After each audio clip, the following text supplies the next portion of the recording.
여러분 안녕하십니까? 코로나19 통합 뉴스룸 2시 뉴스입니다. 이 코로나19 3차 유행이 본격화하고 있습니다. 하루 사이 확진자가 크게 늘어서 무려 583명이 감염됐습니다. 이 전문가들은 1, 2차 유행 때와는 비교가 안 되는 상당히 심각한 상황으로 보고 있습니다. KBS 재난방송센터 연결해서 코로나19 자세한 현황부터 살펴보겠습니다. 김용준 기자, 오늘 발표된 신규 확진자 현황부터 전해주실까요?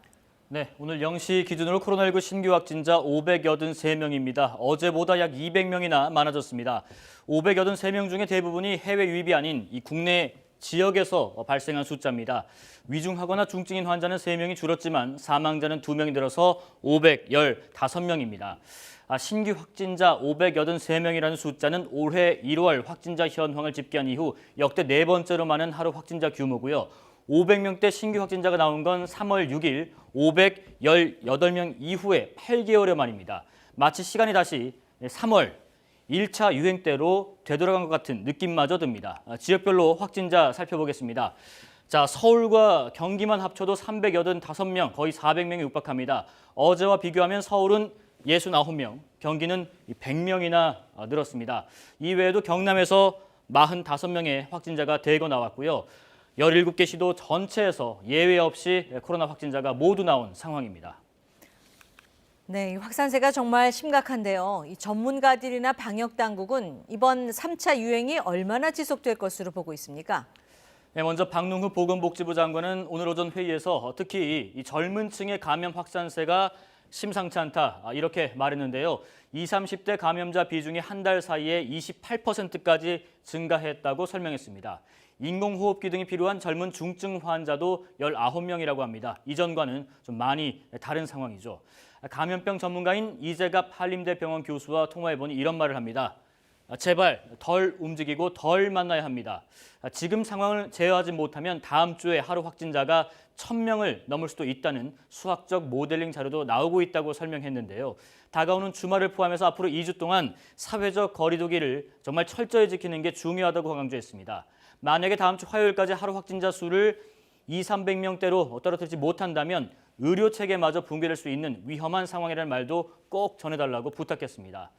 자, 보시는 것처럼 지금 사우나, 종교시설, 학교, 키즈카페, 군부대, 단체 연수, 장구 강습소 이렇게 주요 감염 사례를 추리는 게 큰 의미가 있나 싶을 정도로 일상 거의 모든 곳이 감염 고리가 되고 있습니다. 게다가 한 번 발생했다 하면 한두 명이 아니라 수십 명씩 집단 감염되는 모습을 보이고 있습니다. 당장 오늘 0시 이후에도 전국 곳곳에서 추가 감염 소식이 전해지고 있습니다. 제발 덜 움직이고 덜 만나자는 감염병 전문가의 충고를 무겁게 받아들여야 할 것 같습니다. 지금까지 재난방송센터에서 KBS 뉴스 김용준입니다. 네, 앞서 보신 대로 이 서울의 확진자가 급증세입니다. 이 사우나와 댄스 학원 등 일상생활 곳곳에서 집단 감염이 이어지면서 확진자가 걷잡을 수 없이 늘고 있습니다.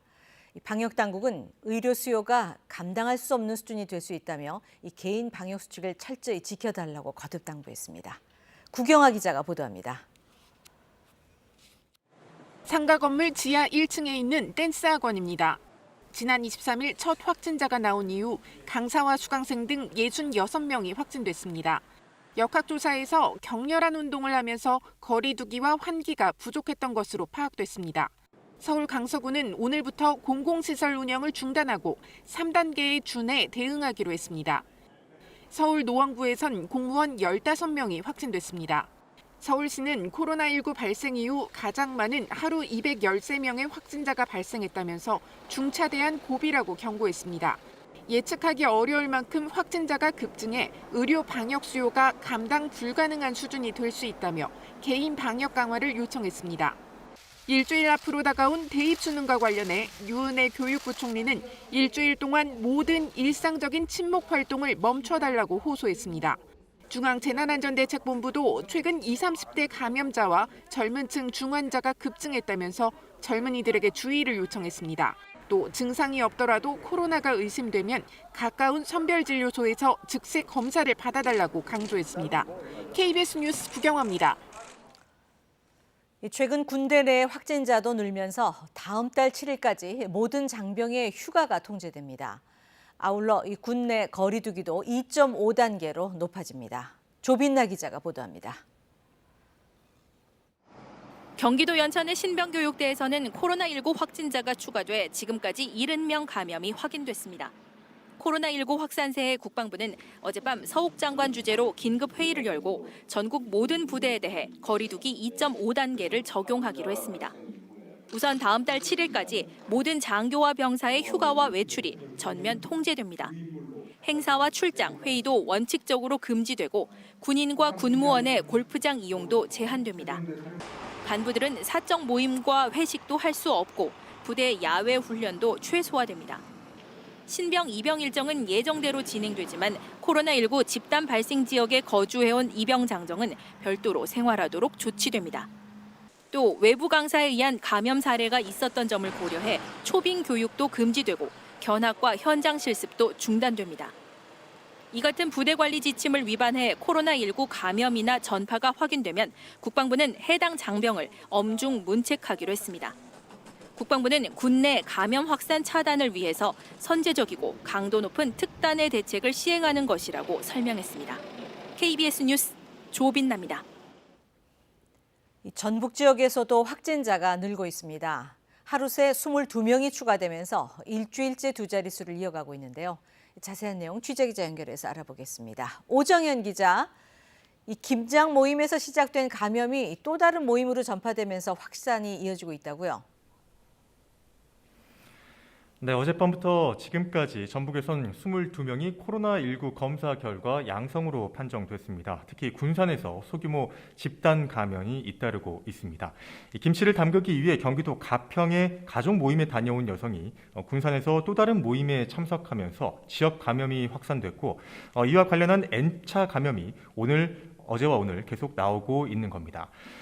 확진자들이 다니던 유치원과 어린이집, 고등학교에 대한 전수조사를 통해 추가 확진이 잇따라 확인됐습니다. 군산 모임 간 전파와 관련해 지금까지 모두 20여 명이 확진 판정을 받았습니다. 익산 원광대 병원발 감염도 확진자 2명이 추가됐는데 지난 18일 시작된 원광대 병원 관련 확진자는 모두 47명으로 늘었습니다. 익산의 군부대 소속 장병 2명은 경기도 고양에서 열린 방위산업 전시회에 다녀온 뒤 확진자로 분류됐습니다. 한편 전주에서도 서울 강동구 확진자와 접촉한 2명과 노량진 학원발 접촉자로 분류돼 자가격리 중이던 20대 1명이 추가로 확진됐습니다. 이로써 전북 지역 확진자는 모두 281명으로 늘었습니다. 소규모 집단 감염이 일어난 군산과 원광대 병원 관련 감염이 지속되는 익산은 상황에 따라 사회적 거리 두기 단계 상향 조정을 검토하고 있습니다. 방역당국은 의심 증상이 나타나면 곧바로 검사를 받고 연말 모임은 연기하거나 취소해달라고 호소했습니다. 지금까지 전라북도 브리핑룸에서 KBS 뉴스 오정현입니다. 경남에서는 진주시 이장 통장들의 제주 연수 관련 2차 전파로 추정되는 확진자가 19명 추가됐습니다. 누적 확진자만 50명이 넘는데요. 취재기자 연결하겠습니다. 차주아 기자, 이 진주도 감염자가 계속 확산세군요. 네, 경남에서는 오늘 진주에서 20명, 창원 1명, 합천 1명 등 22명이 추가 확진됐습니다. 특히 진주에서는 지난주 제주에서 2차례 열린 이장과 통장 연수와 관련해 어제까지 33명이 확진된 데 이어 오늘 관련 확진자 19명이 추가됐는데요. 진주시 공무원과 이 통장 23명은 지난 16일부터 18일까지 제주 연수에 참여했고 또 다른 진주 통장단과 공무원 20여 명도 지난 20일부터 22일 제주 연수를 다녀왔습니다. 연수를 다녀온 뒤 어제 확진된 50대 이장의 접촉자 가운데 오늘 9명이 추가 확진됐는데 진주시 차량등록사업소 근무자가 포함됐습니다. 또 해당 연수를 인솔한 뒤 어제 확진된 진주시 공무원과 접촉한 진주 동부농협 천전지점 직원도 추가 확진됐습니다. 또 다른 60대 통장과 접촉한 진주시 상대동 행정복지센터 공무원 2명도 추가로 양성 판정을 받았습니다. 기존 확진된 이 통장들의 가족들과 최근 벼 수매 과정에서 접촉한 주민 등 접촉자들도 잇따라 확진됐습니다. 확진자가 나온 진주시 차량등록사업소와 상대동 행정복지센터, 동부농협 천전지점은 폐쇄됐습니다. 경상남도 방역당국은 지난 23일부터 24일까지 진주시 차량등록사업소와 동부농협 천전지점 방문자들은 증상과 상관없이 보건소에 연락해달라고 당부했습니다. 또 부산 확진자와 접촉한 합천군의 80대 여성이 추가 확진됐고 창원에서는 기존 확진자의 가족으로 자가격리 중이던 30대 여성이 양성 판정을 받았습니다. 경상남도는 앞서 사회적 거리두기 2단계 조치를 내린 하동과 진주를 제외한 모든 지역에 대해 오늘 낮 12시부터 1.5단계를 시행한다고 밝혔습니다. KBS 뉴스 타조입니다. 네, 이번에 중앙방역대책본부의 코로나19 현황 보고 직접 들으시겠습니다. 4,853명이 격리치료 중이시고 위중증 환자는 78명입니다. 어제 사망자가 2명 발생하였고 누적 사망자는 515명입니다. 삼가 고인의 명복을 빌고 유족께는 심심한 위로의 말씀을 드립니다. 전일 국내 주요 발생 현황에 대해서 설명드리도록 하겠습니다. 서울 강서구 댄스 교습과 관련하여 11월 23일 첫 확진자 발생 이후 접촉자 조사 중 65명이 추가 확인되어 현재까지 누적 확진자는 총 66명입니다. 서울 서초구 사우나, 두 번째 사우나입니다. 와 관련하여 접촉자 조사 중 9명이 추가 확인되어 현재까지 누적 확진자는 총 48명입니다. 서울 마포구 소재 교회와 관련하여 접촉자 조사 중 13명이 추가 확진되어 현재까지 누적 확진자는 총 119명입니다.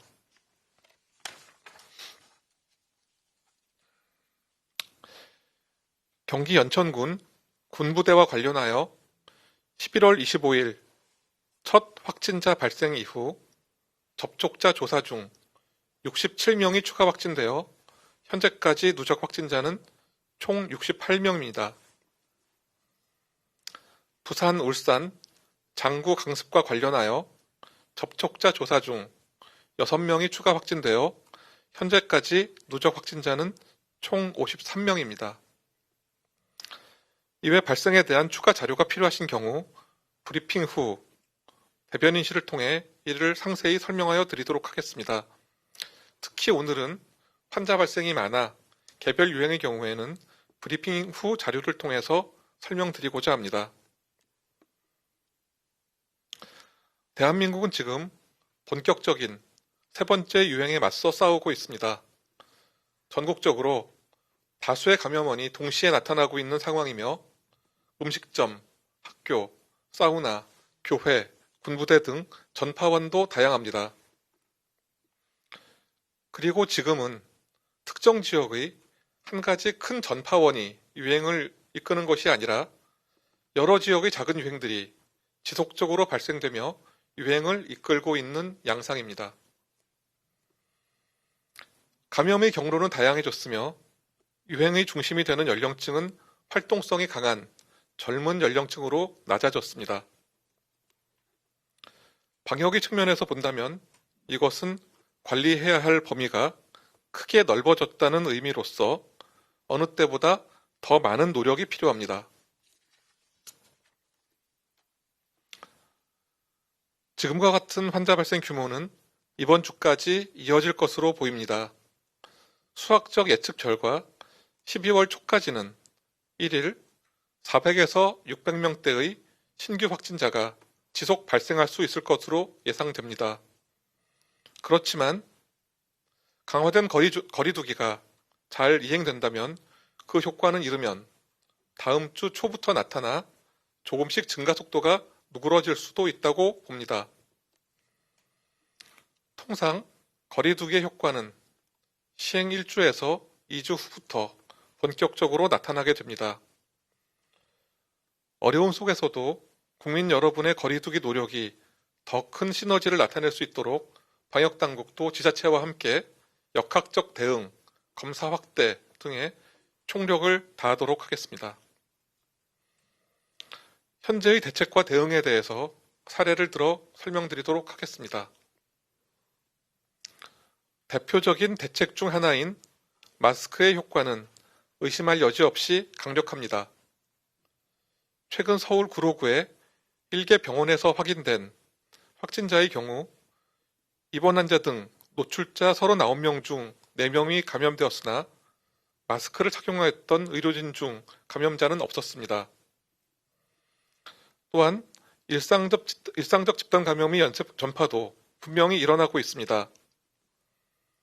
서울에 밀폐된 환경의 사우나를 이용한 이용객 20명이 감염되었으며 이후 감염자 가운데 1명이 이용한 피트니스 클럽에서 26명이 추가 감염되는 등 연쇄 전파를 통한 확산도 뚜렷합니다.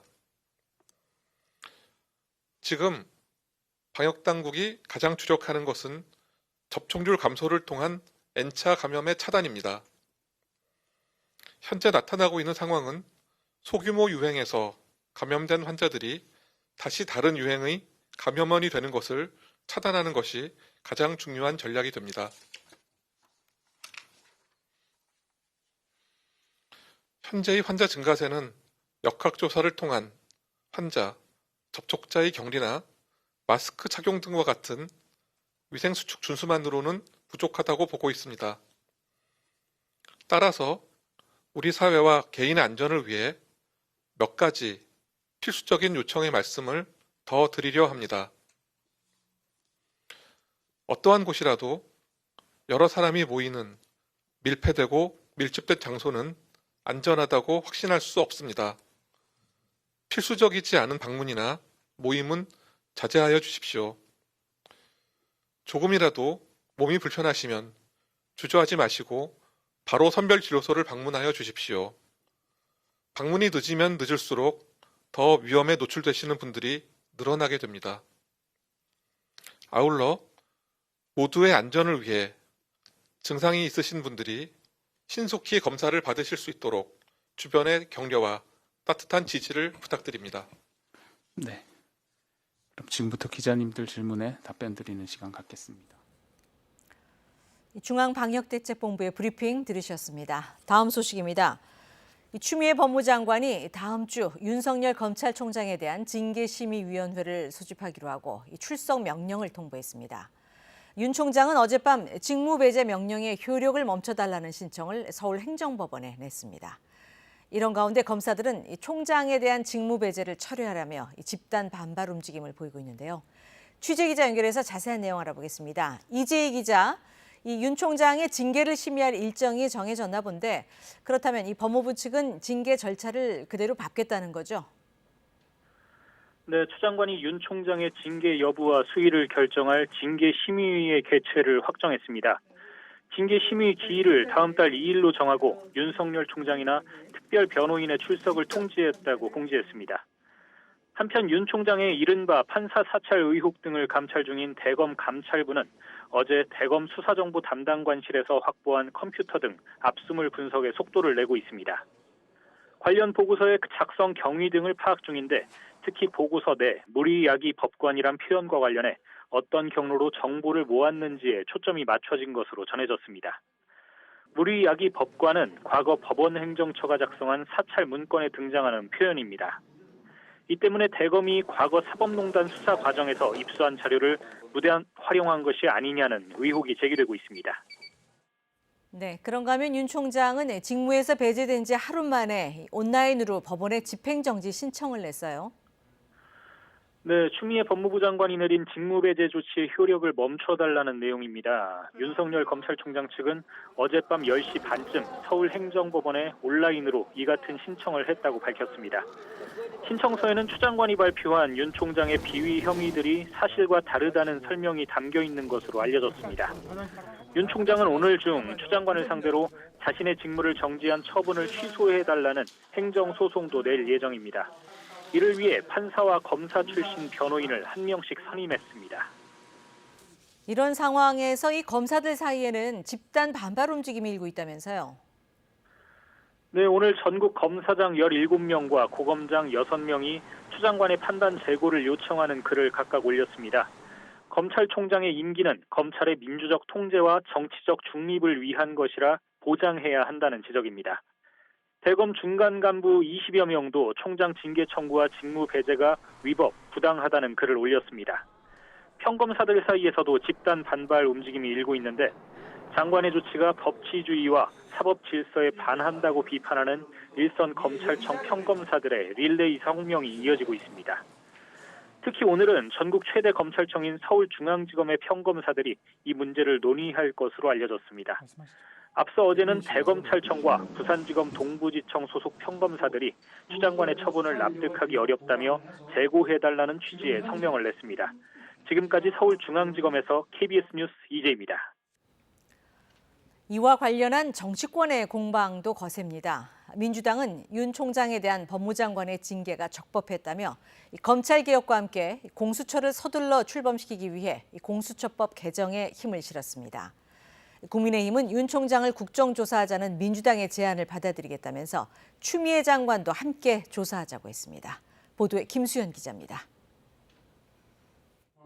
윤석열 검찰총장 직무배제에 여당은 정당한 징계 절차라고 강조했습니다. 민주당 김태년 원내대표는 정책조정회의에서 검찰의 재판부 사찰이 드러났다면서 검찰의 자성과 성찰을 촉구했습니다.